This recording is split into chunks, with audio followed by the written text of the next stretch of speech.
तो हेलो बच्चों, आज हम लोग क्लास 11th बायोलॉजी के सिलेबस के बारे में बात करेंगे। सिलेबस से मतलब बायोलॉजी क्लास 11th में एनसीईआरटी सीबीएसई बोर्ड के द्वारा जो सिलेबस प्रोवाइड किया गया है उसमें कितने लेसन्स हैं, कितने यूनिट्स हैं, कौन कौन से यूनिट में कौन कौन से लेसन दिए गए हैं। तो अगर क्लास 11th बायोलॉजी की बात करें तो क्लास 11th बायोलॉजी में टोटल 22 चैप्टर्स यानी कि टोटल 22 लेसन दिए गए हैं और ये जो 22 चैप्टर्स हैं ये कुल 5 यूनिट्स यानी कि 5 यूनिट्स में बटे हुए हैं।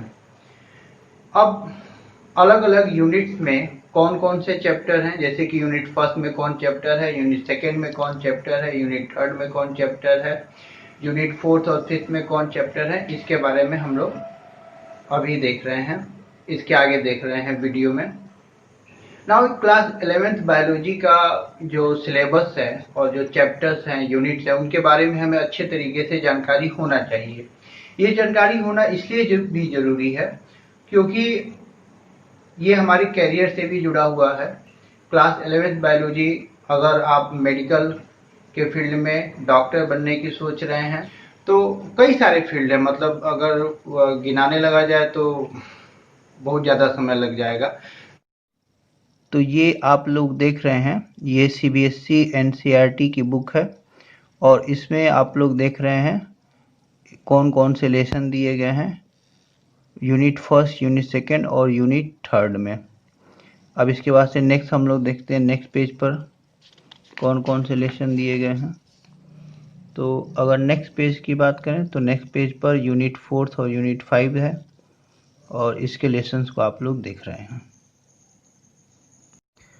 तो क्लास 11th बायोलॉजी के सबसे पहले हम लोग देखते हैं यूनिट फर्स्ट में कौन कौन से लेसन है। तो unit first diversity in the living world के बारे में है। Diversity in the living world का मतलब हमारे पूरे पृथ्वी पर, पूरे वर्ल्ड में जितने भी अलग अलग प्रकार के लिविंग ऑर्गेनिज्म यानी कि जीव पाए जाते हैं, चाहे वे प्लांट्स हो, एनिमल्स हो, माइक्रो ऑर्गेनिज्म हो, फंगस हो, जो भी हो, पेड़ पौधे, जानवर, सूक्ष्म जीव या फिर कवक, उन सब के बारे में इस यूनिट में हमें पढ़ना है।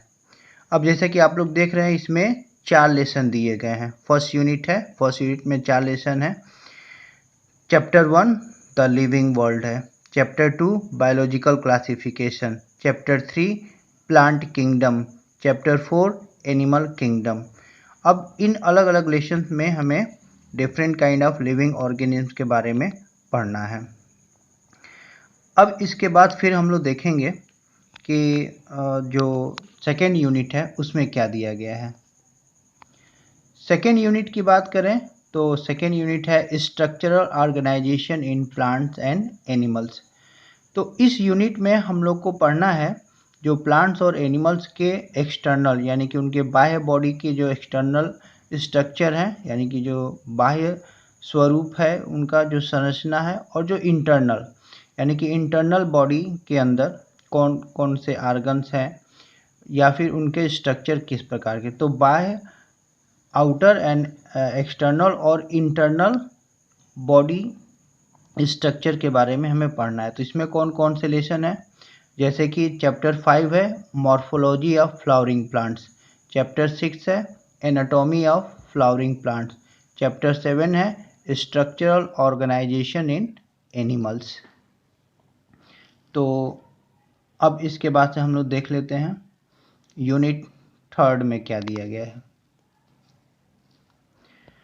तो अब आपके सामने यूनिट थर्ड है। यूनिट थर्ड है cell structure and functions. Now cell के बारे में हम लोग क्लास 8 से ही पढ़ते आ रहे हैं। क्लास 8 में सबसे पहले हम लोग सेल के बारे में लेसन था, उसके बाद से फिर क्लास 9 में भी था और अब 11th में। अब इसमें सेल के बारे में हमें डिटेल में स्टडी करना है, सेल के स्ट्रक्चर और फंक्शन के बारे में।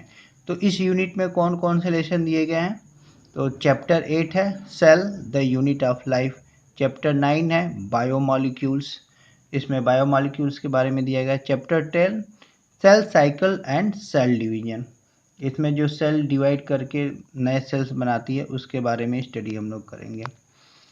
अब इसके बाद नेक्स्ट यूनिट 4 है।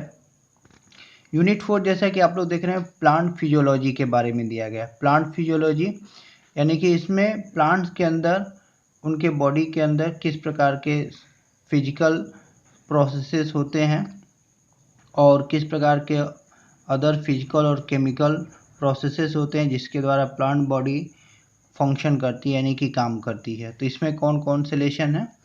Chapter 11 transport in plants, chapter 12 mineral nutrition, chapter 13 photosynthesis in higher plants, chapter 14 respiration in plants, chapter 15 plant growth and development. अब इसके बाद से हम लोग नेक्स्ट और लास्ट यूनिट देखते हैं जो कि क्लास 11th में है, जो कि है यूनिट 5 ह्यूमन फिजियोलॉजी। तो इस यूनिट में हमें पढ़ना है ह्यूमन फिजियोलॉजी के बारे में। ह्यूमन फिजियोलॉजी का मतलब हम लोग के शरीर में यानी कि ह्यूमन के शरीर के अंदर कौन कौन से फिजिकल और केमिकल प्रोसेसेस होते हैं जिसके द्वारा हमारी बॉडी फंक्शन करती है।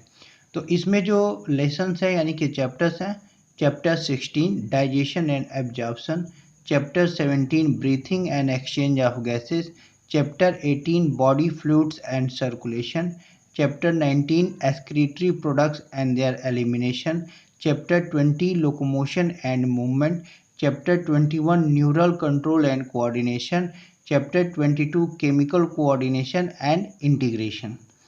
तो ये रहे class 11th biology NCERT CBSE के सिलेबस के हिसाब से उसके 5 यूनिट्स और उन 5 यूनिट्स में मौजूद 22 चैप्टर्स।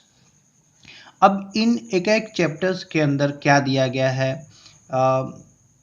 हमें इसमें क्या पढ़ने को मिलेगा, क्या समझने को मिलेगा, ये जानने और समझने के लिए जब हम एक एक लेसन के बारे में डिटेल में पढ़ेंगे, समझेंगे, जानेंगे तब हमें पता चलेगा। तो उसके लिए आपको मेरा चैनल सब्सक्राइब करना पड़ेगा और मेरा चैनल सब्सक्राइब कर लीजिए और जैसे जैसे एक एक लेसन के बारे में वीडियो मैं बनाता जाऊंगा आपको इसकी जानकारी मिलती जाएगी और आप जान पाएंगे, समझ पाएंगे कि ये जो 22 लेसन्स हैं इसमें एक एक लेसन में हमें क्या पढ़ना है, क्या समझना है।